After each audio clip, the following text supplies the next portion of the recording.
Bueno, un poco lo que elegí es, este tema es, bueno, la entrada de Urano transitando por Tauro, me pareció un tema sumamente interesante, pero que me presentaba varios desafíos. El primer desafío es cómo hablar de economía sin que eso sea un somnífero, sin que todos duerman, porque suele ser un tema que es bastante plomo, pero más allá de que tenga que ver con mi interés, digamos, mi profesión original tiene que ver con la economía, donde fui investigadora y trabajé extensamente. Entonces, cómo hacerlo dinámico, cómo hacerlo amoroso, cómo hacerlo entendible, cómo ponerlo sobre la mesa. Escogí también el tema de la ecología y un poco acá haciendo cierto enlace con lo que decía Alejo, bueno, esta cuadratura entre Urano y Marte, un poco, alguien dijo calentamiento global, se empezó a hablar de lo caliente, se empezó a hablar de cierto dinamismo, entonces, bueno, acá el tema de la ecología se pone también en el centro de la escena. Y otro desafío también es entender que este tránsito, bueno, Urano va a pasar por Tauro durante 7 años, pero este tránsito no nace del vacío, o sea, Urano viene de transitar 7 inolvidables años por Aries, donde hizo la cuadratura con Plutón, y eso es tremendamente importante. Digo, hay una memoria y hay un bagaje previo, entonces, digamos, esta entrada podemos de alguna manera entender que es el pasaje de Urano desde lo caliente hacia lo frío, desde un Big Bang, desde algo que explotó y que ahora va a empezar a dar ciertas formas, con lo cual es súper importante la retrospectiva, entender un poco de dónde viene Urano y en dónde está actualmente Urano. Y también que este tránsito, el tránsito de Urano, está anidado también entre ciclos, ¿no? Bueno, acá lejos se refirió extensamente al gran ciclo, digamos, Júpiter-Saturno, entre otros, ¿no? Bueno, dados estos desafíos, entonces, los que, digamos, hay digamos, un primer abordaje que me parece súper importante. Bueno, Richard Tarnas tiene su gran obra Cosmos y Psique, pero también una revista muy interesante, Arcai, particularmente un paper que se llama A World Overview 2000-2020, donde él un poco lo que hace es como cierta revisión, ¿no? Y a mí me pareció tremendamente interesante porque se plantea dos preguntas. Yo acá voy a minimizar las ventanas para ver bien mi presentación. Disculpen un segundo. Más allá de él se plantea dos preguntas que son dos disparadores para mí muy importantes. La primera es, bueno, ¿cuánto de lo que ocurrió en el pasado está operativo en el presente? ¿No? Digamos, él habla de ondas arquetípicas, o sea, Urano viene de iniciar grandes ciclos en el siglo XX, entonces de pronto, ahora, mirando la entrada, a la luz de la entrada de Urano en Tauro, bueno, ¿cuáles son esas ondas arquetípicas o esa presencia del pasado en el presente? ¿Sí? Y por supuesto, la gran pregunta, hablando de ciclo de aire y de conocimiento, es, bueno, ¿hasta qué punto el sustrato metafísico, psicológico, geocultural se remonta un poco a principios del siglo XX, ¿no?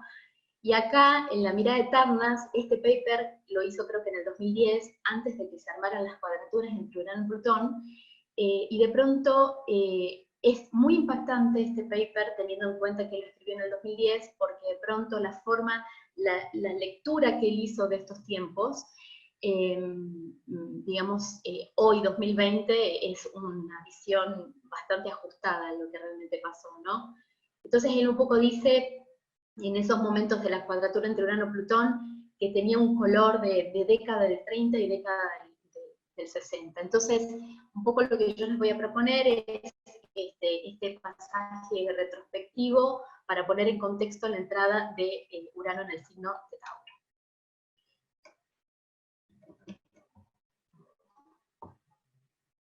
Acá, a ver, Sole, si me podés ayudar. A ver. ¿Sí? ¿En qué te puedo seguir? Sí, porque como que me quedó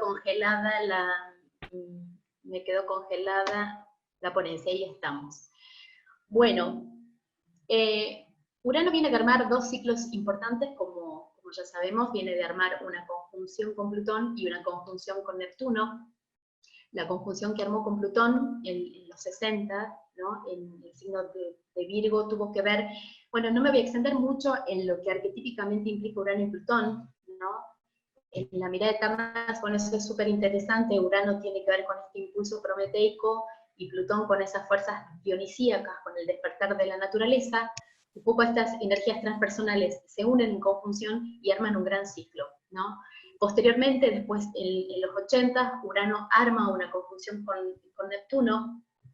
En el caso de la primera conjunción, Tarnas habla mucho de un Prometeo titánico, como un despertar salvaje de las fuerzas naturales. En el caso del segundo ciclo, digamos, un Prometeo espiritual, ¿no? Donde de pronto el mundo de las ideas, la renovación espiritual, cierta porosidad y cierta labilidad también en las filosofías, en las cosmologías, particularmente del segundo ciclo, es súper importante también la triple conjunción cuando Saturno se une junto a Urano y a Neptuno, y esto tiene que ver con la caída del muro de Berlín, con el fin de la Guerra Fría, y acá en Latinoamérica el fin de las dictaduras. Entonces, imagínense, entre los 60 y los 80, Urano viene de armar bueno, ciclos que son sumamente importantes, ¿no?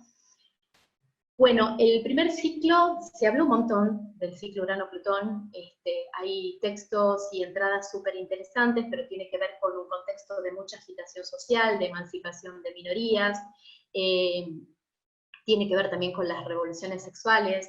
Ustedes piensen que en los 60 se empieza a instalar, bueno, la píldora anticonceptiva ya existía de antes, pero se empieza a instalar su uso. 50 años después, en el momento de la cuadratura, aparece Tinder.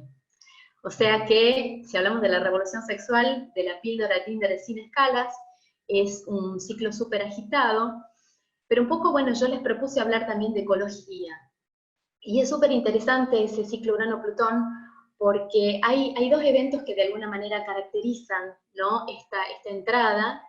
En ese momento, en el 70, se declara el Día de la Tierra, y la anécdota es bastante interesante porque cuando yo vi que esto era el 22 de abril, lo primero que dije es, obvio lo eligió un astrólogo, la entrada de Tauro, grado 0 de Tauro, ideal para poner el Día de la Tierra, y nada que ver, porque ese día se elige porque había un militante, un senador que era militante ambientalista, que escogió esa semana de abril porque pronto quería que participaran masivamente en las universidades y dijo que sea el 22, ¿no? Entonces, qué curioso cómo las sincronicidades están operando todo el tiempo. Bueno, ese día se declara el Día de la Tierra, y también muy cerca de esos 70, bueno, nace la ecología profunda, de la mano de su gran referente, que es Arne Naess. La ecología profunda, que la estoy investigando profundamente, no soy una especialista, con lo cual si hay alguien que por ahí se especializa en el asunto y quiere aportar algo, muy bienvenido. Yo estoy fascinada con las ecofilosofías, porque un poco lo que hace la ecología profunda es, se quiere discriminar de una ecología más superficial, en la cual decían, bueno, de pronto los temas ambientales se empezaron a ver como preocupantes en tanto y en cuanto formaban parte del contexto en el cual los seres humanos no íbamos a poder vivir. De pronto el aire contaminado no íbamos a poder respirar, las aguas contaminadas no íbamos a tener que beber, y el sustento material también se iba a ver amenazado. Entonces, lo que un poco dice la ecología profunda, bueno, esa mirada es muy antropocéntrica, digamos, es como relacionarse con la naturaleza y relacionarse con el medio ambiente desde un lugar de subsistencia, en cuanto al perjuicio que eso nos puede causar. La ecología profunda dice, bueno, tanto el hombre, la naturaleza, el cielo, pertenecen a la misma estructura. Y esta es como la crítica que se hace a la ecología más superficial. Entonces, necesitamos una cosmología, necesitamos una filosofía, necesitamos un abordaje que ponga a los seres humanos, que ponga al hombre en un mismo lugar con la naturaleza. Lo que está en crisis acá es que la manera en que miramos la naturaleza y entendemos la naturaleza está en crisis. Y esto es bastante interesante a la luz de lo que decía Alejo, porque de pronto estos 240 años de ciclo de tierra, de materialismo, de alguna manera nos pusieron en un lugar de materialismo científico en el cual nos separamos de la naturaleza y miramos la naturaleza desde esta separación.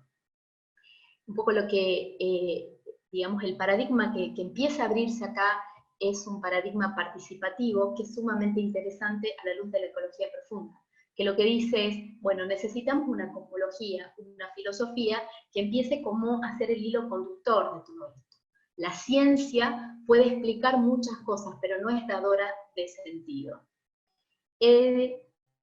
Y con esto que les propuse, que es como mirar, hacer captar cuáles son las ondas arquetípicas o cuánta presencia, digamos, este inicio de ciclo arranca con esto, y la pregunta es, bueno, esa onda, ¿cómo se fue desplegando en estos 50 años?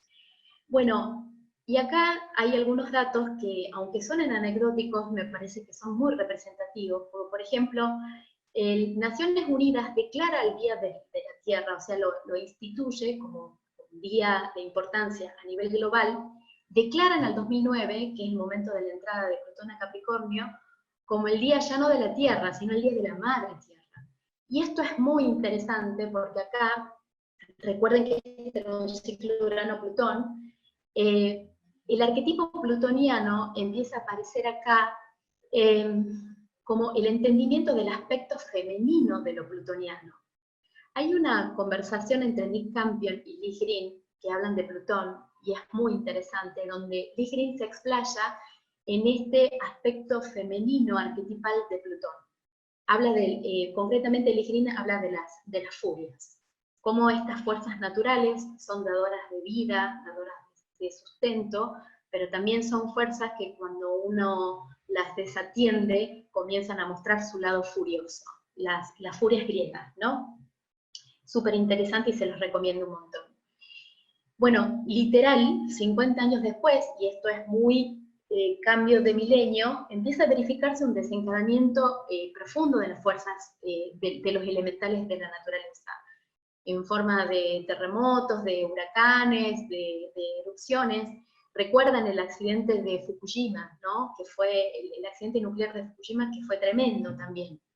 Entonces, fíjense cómo, digamos, evolutivamente, la cuestión, digamos, de la naturaleza, de la fuerza de la naturaleza, de la importancia del medio ambiente, empieza a tener como, empieza a tomar cada vez más, más centro, ¿no?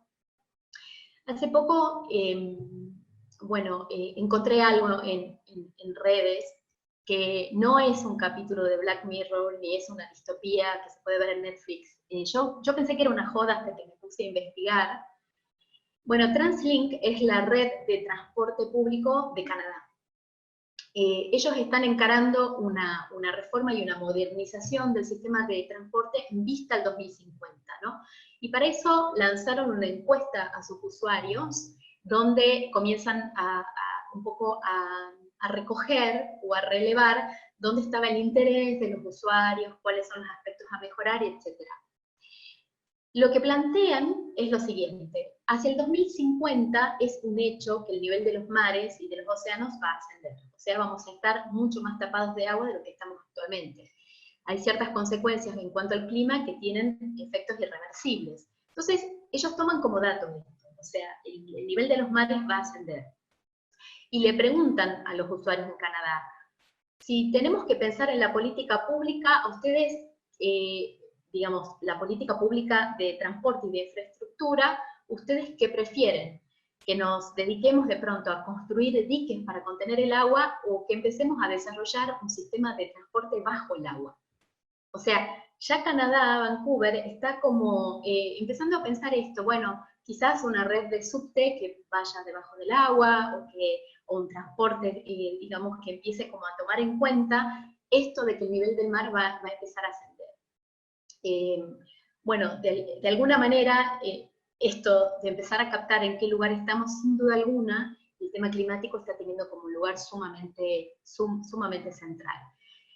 Si uno empieza como a tomar los grandes referentes de la ecología profunda, hay frases muy impactantes. Esta, por ejemplo, de Rick Skolimowski: el siglo XXI será un siglo ecológico, de lo contrario es muy posible que no haya siglo XXII. O sea, como que la cuestión del ecologismo está tomando un lugar muy central, pero no es solamente, y acá por eso me parece tan interesante la ecología profunda, no solamente desde el punto de vista de las consecuencias apocalípticas que de alguna manera trae el tema de la ecología, sino también la necesidad de un marco cosmológico y filosófico que empiece de alguna manera a entender este tema, porque sin lugar a duda, llegamos a este punto de las cosas porque todas las acciones que fuimos haciendo durante estos 50 años son acciones que están condenadas al fracaso porque justamente no hay una filosofía, una cosmología y un marco dador de sentido.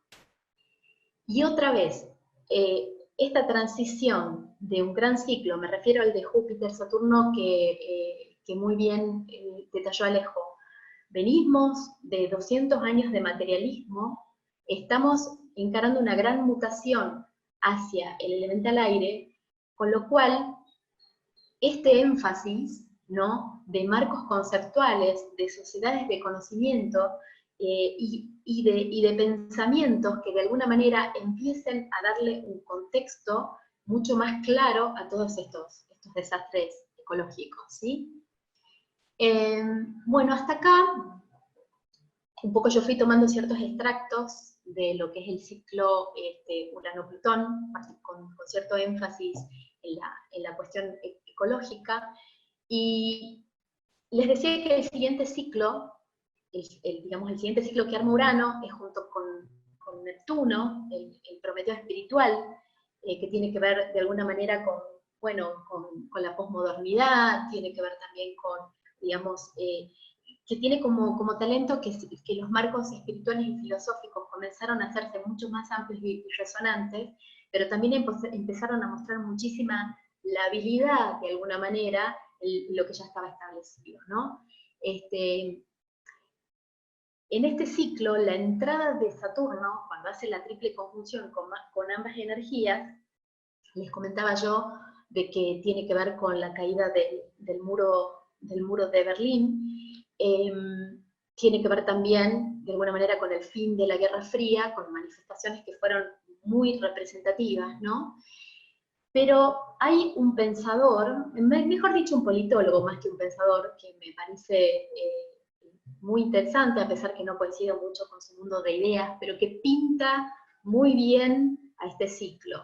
Este es Francis Fukuyama, que él habló en el 89 del fin de la historia. Él es un politólogo egresado de Chicago. Chicago es una usina ideológica profundamente liberal, de libre mercado, y de pronto, en esta conferencia, ahí en Chicago en el 89, él anuncia el fin de la historia.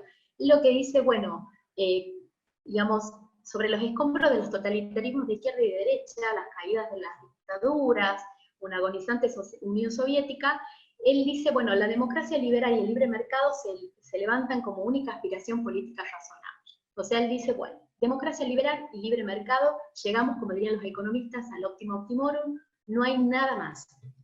Obviamente Francis Fukuyama, calculo que no sabrá de astrología, no le interesará mucho tampoco. Definitivamente todo lo que pasó después no solo tiene que ver con el fin de la historia, sino con una historia que estuvo en marcha. Entonces, de pronto, este anuncio que hace Fukuyama, que es el fin de la historia, la democracia liberal y el libre mercado, a la luz de los 90s capitalistas y liberales que se vinieron, bueno, cambiamos el milenio y la película fue completamente distinta. Y es interesante porque hace poco la BBC lo entrevista a Fukuyama y le pregunta a Fukuyama, escuche, ¿qué pasó con esto del fin de la historia? O sea, pasaron un montón de cosas, pasaron cosas. La historia de ninguna manera se terminó, sino que estuvo en marcha. Y ahí Fukuyama dice algo muy interesante, que me parece que tiene que ver también con cierto despliegue de ciclo entre los 80 y el punto en el que estamos actualmente, sobre todo desde el punto de vista ideológico. Recordemos que el ciclo entre Neptuno y Urano trae también alguna data sobre lo ideológico. Y él dice, bueno, durante el siglo XX, durante los 80, antes de la caída del muro de Berlín, el mundo de pronto se separaba entre izquierdas y derecha, digamos una derecha más reaccionaria o más capitalista, una izquierda que de pronto era el marco dentro del cual las clases trabajadoras, la clase media, el proletario podían sentirse contenidas. Bueno, cae el muro de Berlín, empieza como a desorganizarse estas ideologías que estaban tan fijas, cristalizadas y polarizadas, y es lo que dice, en la entrada del milenio tiene que ver un poco con la emancipación de las minorías raciales, étnicas, el colectivo LGBT, en fin, las revoluciones feministas, y de pronto las izquierdas empiezan a poner su atención ahí, ¿no?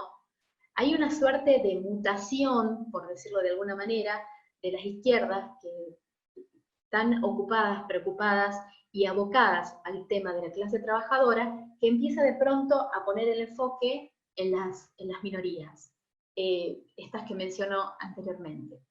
Entonces lo que dice Fukuyama es, bueno, estas clases trabajadoras, estas clases más medias, estos estratos más medios de la sociedad, se vieron sin un marco que las contuvieran. Y aquí aparecen los populismos de derecha, acá aparecen los Bolsonaro, aparece Trump, en fin, aparecen un montón de fenómenos mundiales cuya narrativa podía explicar mejor lo que le pasa a estos estratos de la sociedad. Y esto de alguna manera empieza como a traer cierta crisis ideológica, donde acá pasa algo que es como muy fuerte. De pronto seguimos tratando de explicar el mundo entre izquierdas y derechas, como lo hacemos en los 80, pero en el medio, en este ciclo, hubo una gran transición, hubo una gran ruptura. O sea, seguimos, digamos, a este mundo no lo podemos entender porque de pronto está muy inciertos, o porque la manera que tenemos de entenderlo tiene marcos conceptuales que de alguna manera ya están un tanto caducos, ¿no? Acá me sale que tengo la conexión inestable. Sole, ¿se escucha? ¿Se ve bien?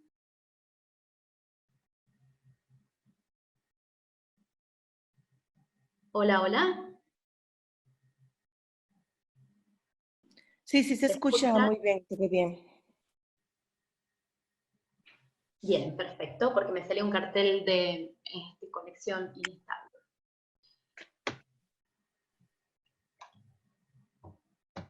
A ver, estoy teniendo algunos inconvenientes. Bien. Bueno, continuamos. Un poco yo me refería a este cambio de milenio, a lo que plantea Fukuyama, que me pareció bastante interesante porque, digamos, un poco siguiendo con esta línea de la transición desde un ciclo de tierra hacia un ciclo de aire, que me quedó muy resonante. Claro, digamos, hay ciertas categorías o formas en las cuales estamos viendo la realidad que realmente están empezando a mostrar también su caducidad. Bueno, la entrada del milenio, el cambio de milenio, tiene que ver con dos fuerzas que me parece que son súper fuertes, que es un ciclo uraniano que trajo una gran crisis, pero el cambio de milenio tiene que ver también con esto de la gran contracción que trajo la oposición de Saturno a los tres transpersonales.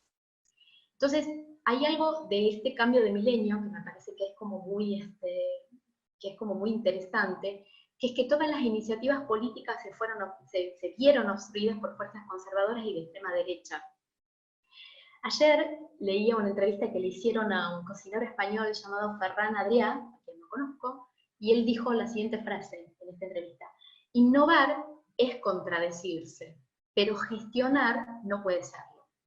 Y esto me pareció bien interesante a la luz de entender el milenio, el cambio de milenio, este 2000, porque de alguna manera Urano vino a liberar, a emancipar, a revolucionar, pero después cuando hubo que estructurar políticas que de alguna manera tuvieran esta novedad, cuando hubo que darle como andamiaje, fuerza y estructura, encarnación a esta revolución, bueno, fue muy difícil hacerlo, ¿no? Acá, obviamente, el aspecto de tensión entre Saturno y los transpersonales tiene como una gran connotación, ¿no? Bueno, la inolvidable oposición entre Saturno y Plutón, en el eje Géminis-Sagitario, el 2001, cuando caen las Torres Gemelas, el inolvidable discurso de Bush, ¿no? Los buenos versus los malos, o están con nosotros o están contra nosotros. Este fue un momento neurálgico. ¿Y qué pasó? En ese momento, después del 2001, que fue también, además, donde claramente la hegemonía de Estados Unidos empezó a resquebrajarse, esto tuvo un gran impacto económico a nivel mundial y a nivel digamos, de Estados Unidos. ¿Y qué pasó? Llegamos entonces a la segunda oposición, que es la oposición de Saturno con Neptuno, en el eje Leo-Acuario, que tiene que ver con el rompimiento de las burbujas. Y esto fue como un golpe de gracia. Acá aparece la crisis financiera del 2008, no sé si la recuerdan, que fue, digamos, una crisis que se originó en Estados Unidos, una crisis en las hipotecas subprime, en el mercado financiero de Estados Unidos, que tuvo un efecto contagio impresionante, sobre todo en Europa. Y entonces este rompimiento de burbuja, y acá me parece que esta combinación de Saturno y Neptuno empieza a tener una gran resonancia con lo que es el mercado financiero. El mercado financiero es profundamente neptuniano. ¿En qué sentido? De que para la lógica del trading y del mercado financiero, 1 más 1 puede ser 4. Porque si este 1 vale 1, todo ok, pero este 1 puede valer 3, si yo le pongo el triple de expectativas. La palabra expectativas en los mercados, la habrán escuchado un montón macroeconómicamente, las expectativas. Entonces, la suma de 1 más 1 no es lineal, la suma de 1 más 1 puede dar 4. Entonces, de pronto, viene Saturno a hacer esta oposición, trae una gran crisis. Si tienen Netflix o gustan de pronto de ver películas, les propongo esta película que se llama La Gran Apuesta, de Big Short, que de alguna manera lo que hace es explicar en tono de comedia lo que fue esta crisis, y la gran frase con la que arranca esta película es: lo que nos mete en problemas no es aquello que ignoramos, sino las cosas de las que estamos seguros pero no son ciertas.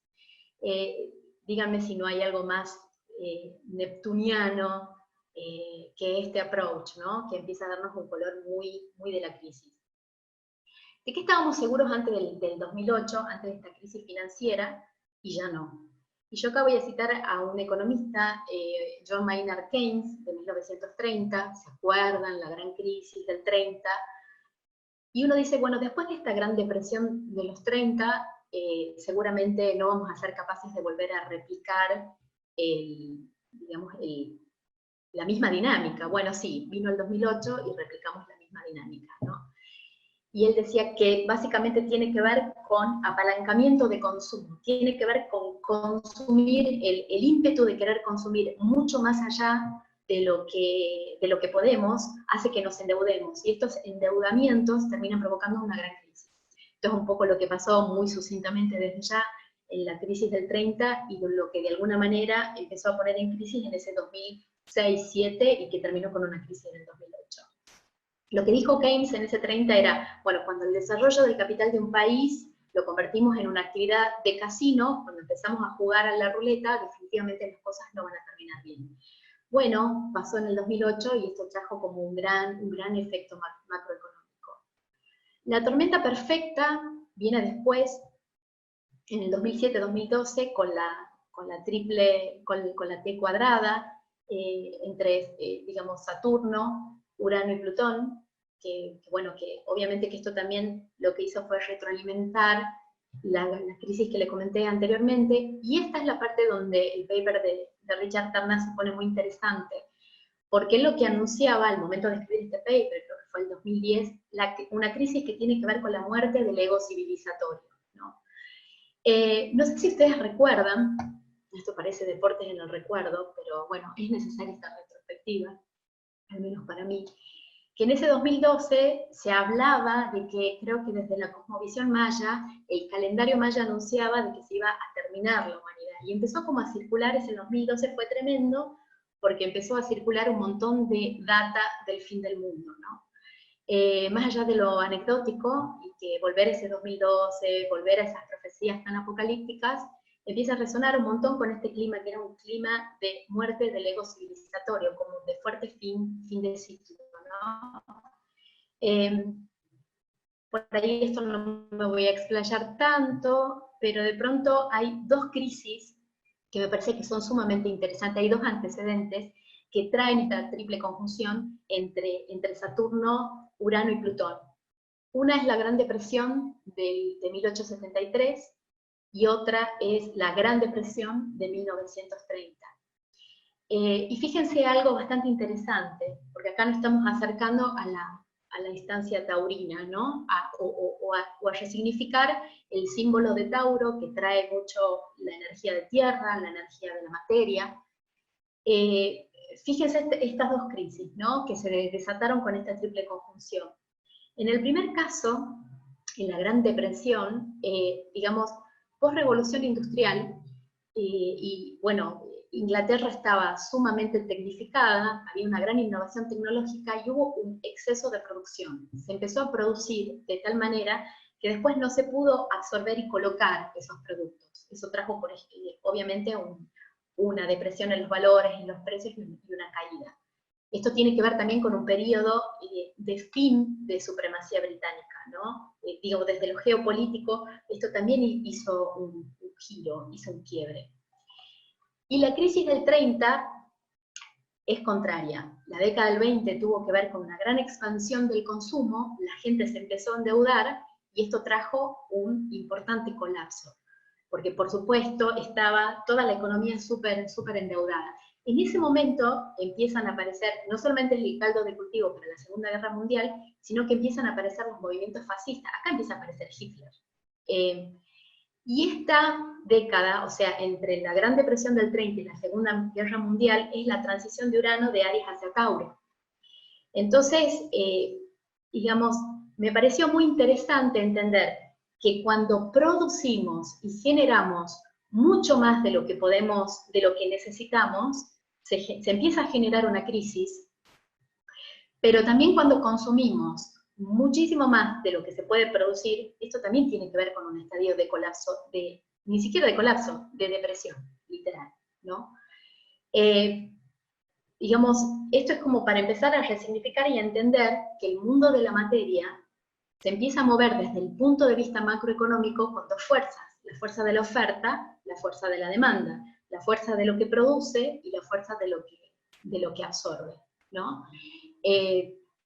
Con lo cual podríamos pensar también que, a la luz de lo que un poco quiero compartirles, la entrada de Urano en Tauro, este principio prometeico, este principio que tiene que ver con revolucionar, con una fuerza disruptiva que revoluciona, que emancipa y que trae como mucha inestabilidad y cambio, fíjense que en materia de producción y de consumo es de esperar que este tránsito empiece como a mover mucho, ¿no? este sustrato. Bueno, las perspectivas 2020 para la economía global realmente son apocalípticas, no voy a ahondar en ellas, salvo que haya interés y tiempo, pero de verdad la guerra comercial entre Estados Unidos y China, digamos, y cierto punteo de cuestiones hacen de que de pronto la perspectiva para el 2020, lo que concierne a la economía global, sea un contexto de fuerte crisis. De crisis ambiental, de crisis económica, de mucho conflicto geopolítico, pero un poco ya acá entrando en la dimensión de Urano sobre Tauro, ¿no? Hay algo con lo que resueno, un poco teniendo en cuenta toda esta trayectoria y este derrotero uraniano, tanto en el siglo XX, desde el 60 hasta el 80, el cambio de milenio, todo lo que pasó durante su tránsito con Aries, hasta que finalmente llega a Tauro. Y yo un poco intenté como simbolizar o entender de qué viene esto, ¿no? Y Urano, transitando por Tauro, claramente tiene que ver con una gran crisis de valor, ¿no? Y fíjense de qué precio... Cuéntenselo, por favor. Hola. ¿Estamos? ¿Hubo una interferencia por allí? Se coló un audio y ya estamos. Muy bien. Esto tiene que ver con una gran crisis de valor. Fíjense que precio no es valor. O sea, esto puede valer 100, pero el valor que hay detrás de esto puede no necesariamente ser 100. Entonces, de pronto, me pareció interesante traer esta dimensión para entender a Tauro. Tauro se suele entender mucho lo taurino como una cuestión de materia, de precio, de lo que sale, de recurso económico, pero a mí me gustaría pensar a Tauro, resignificar a Tauro como una crisis de valor. Y en este sentido, me gustaría entender el valor desde dos puntos de vista. Hay algo que trae la ecología profunda, que a mí me parece sumamente interesante, que cuando habla de valor, ¿no? cuando habla de valor, entiende que esta forma que tenemos de entender el mundo, en el cual los seres humanos estamos disociados o separados de la naturaleza, que de pronto un árbol vale por la cantidad de papel, de madera que nos puede dar, y no podemos ver de que de pronto un árbol tiene alma, energía y entidad por sí mismo, y que hay una mente participativa que está todo el tiempo interactuando con esta naturaleza, trae una gran crisis de valor en el sentido que nos estamos relacionando con el mundo de una manera que ya está muy disociada y sesgada. Entonces, de pronto este gran ciclo de tierra hizo de que la asertividad, la precisión, lo materialista esté sumamente ponderado versus un paradigma de mayor integración o integrativo, donde las cosas tengan un valor y una tangibilidad, pero también tengan un propósito, o podamos como entrar en esa dinámica de red, de alguna manera. Entonces, para mí, obviamente, de que el marco fundante del cual valoramos y vemos el mundo, tiene ese sesgo, y eso es una crisis de valor, de valoración claramente, y por otro lado, desde el punto de vista material y económico, también podemos, obviamente entendemos de que si estamos en una crisis de valoración cosmológica, filosófica, porque no encontramos maneras de pensar el mundo que sean más ecoprofundas, es de entender que también los valores económicos o la manera en la que cotizamos y evaluamos las cosas empiece también a entrar en una zona de disolución y de crisis, ¿no? Y desde el punto de vista de la valoración económica, acá hay algo que me parece sumamente importante, a la luz de este tránsito, de esta transición, de un gran ciclo de tierra hacia un gran ciclo de aire. La entrada de Urano en Tauro se dio, esto es un dato, se dio con su regente Venus en Géminis y con Mercurio en Tauro, en recepción mutua. Y yo me puse como a buscar alguna data que empiece de alguna manera a traer cierta información o resonancia con esta entrada, ¿no? Y si ustedes habrán visto, los diarios empezaron a avanzar en modelos de suscripción para sus plataformas digitales. Antes podemos entrar a los diarios y conectarnos con cualquier contenido. Bueno, ahora ese contenido está restringido. Ya no podemos ver libremente. Y esto tiene que ver, por supuesto, para poder brindar un periodismo de calidad. Es tal la cantidad de información que hay en redes sociales, es tal la cantidad de información que hay en todos lados, que encontrar información de calidad se hace muy difícil. Y esto me pareció bastante interesante, no solo como tránsito de Urano en Tauro, sino también a la luz de esta transición de tierra-aire, porque fíjense que hay como una redundancia, ¿no? Urano transitando por Tauro, y la transición de la tierra hacia el aire, que empieza como a traer la información como portadora de valor. O sea, ya esto que conocemos como materia taurina, tangible, separada, individualizada, empieza a tener también otra posibilidad con respecto a la información como creadora de valor.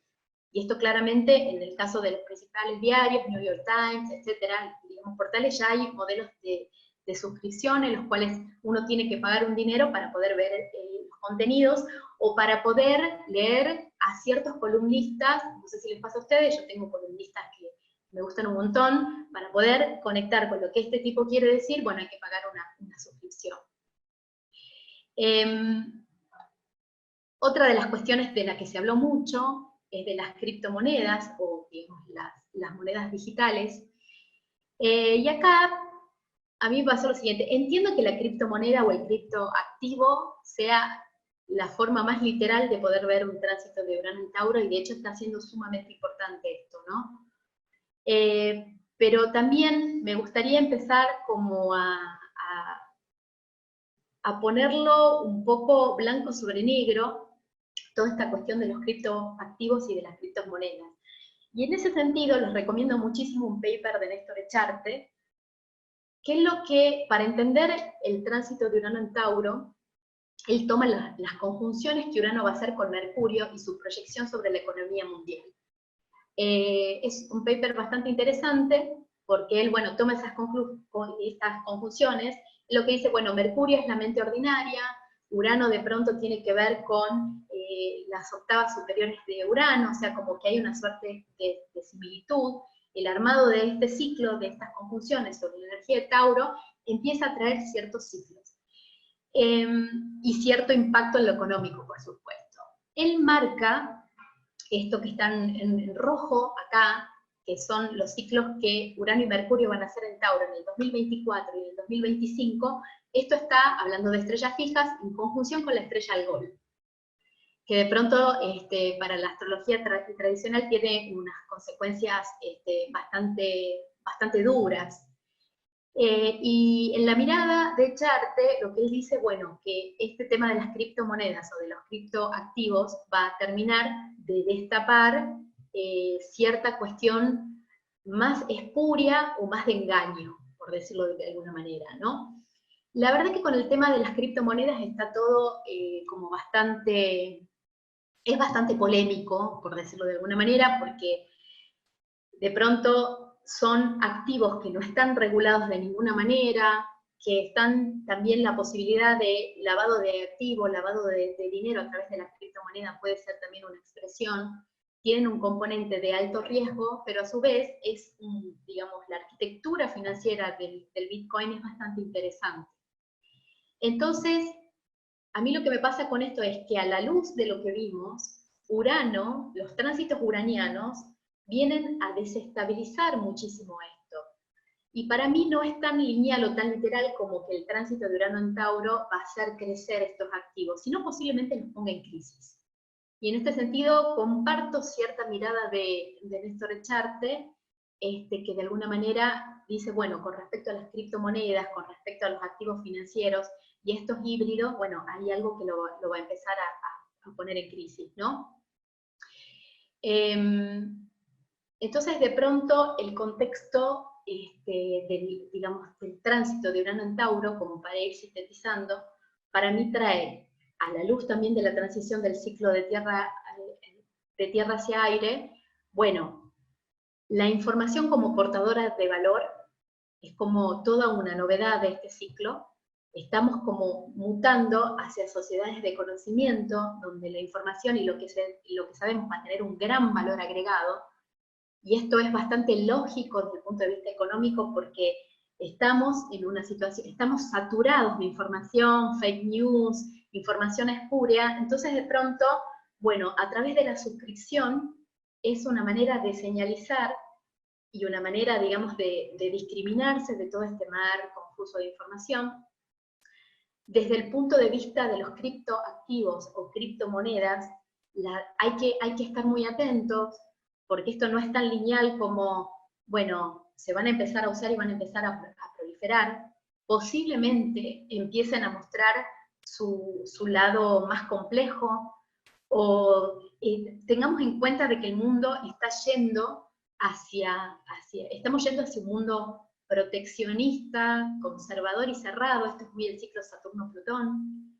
La guerra comercial entre China y Estados Unidos hace de que de pronto ellos dos sean como dos aspiradoras mundiales, y esto esté debilitando muchísimo las economías y los mercados.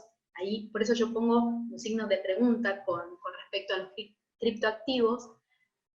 Y con respecto a la cuestión de valor, me parece muy importante de que también la forma en la que nos relacionamos con la materia y con la naturaleza empieza a demandar marcos de referencias, cosmologías, filosofías y formas de abordar y de pensar el mundo que necesitan cambiar claramente, porque ya los marcos conceptuales que tenemos actualmente están empezando a entrar en crisis. No sé si hay preguntas, Sole, ¿me querés compartir alguna inquietud, algún comentario? Bien, no hay preguntas, pero este es el momento también para invitar a la gente a que las haga, a que haga sus comentarios. Yo en principio, desde lo personal, me pareció fantástico poder entender también la relación de la economía con la ecología, ¿no? Como que en principio para mí son dos cosas que van por su camino, ¿no? Que parecieran que no tienen una conexión común más allá de la utilización de los recursos, sino cómo justamente se anclan en una... cómo se anclan, no, cómo se relacionan a partir de una cosmovisión en común, en donde quedan implicadas tanto la economía como la ecología. Así que me pareció fascinante eso, G, gracias. Hay comentarios, no sé si querías decir algo de lo que acabo de decir. No, me interesan los comentarios y poder dinamizar un poco esto. Sí, sí. No, bueno, comentarios de excelente, muchas gracias. Dice Cecilia, dice, la crisis de valores es por el abuso de las estructuras, es obvio que van a querer regular todo nuevamente. Alejo dice, increíble. Goya dice, muchas gracias, excelente perspectiva históricamente, entre otras cosas. Muy compleja, completa y compleja la presentación, G, gracias. Es muy importante relacionar estos ciclos económicos, muy interesante. Juan Manuel dice, me resultó interesante el desafío de pensar el valor monetario en cosas de la naturaleza que no tienen valor de mercado, dice Juanma. Ezequiel dice, muy interesante, se me ocurre que a lo que refiere G también incluiría el valor no solo de la información, sino de las opiniones. Hay opiniones que resultan evidentemente generadoras de valor y otras que no tanto. Facebook es un buen ejemplo de opinología. Exacto. Y es como que de pronto también Tauro tiene que ver con una energía fija que concentra, ¿no? Hay ciertas, digamos, hay ciertas cuestiones también, ustedes fíjense, el ciclo de Saturno y Plutón, que se va a armar próximamente hacia el 2020, se va a hacer en Capricornio. En Capricornio me pareció algo muy interesante que dijo Silvia Ceres, y que comparto profundamente. Capricornio es la instancia del solsticio, ¿no? En el hemisferio sur, solsticio de verano, en el hemisferio norte, solsticio de invierno, donde el desbalance entre luces y sombras es máximo.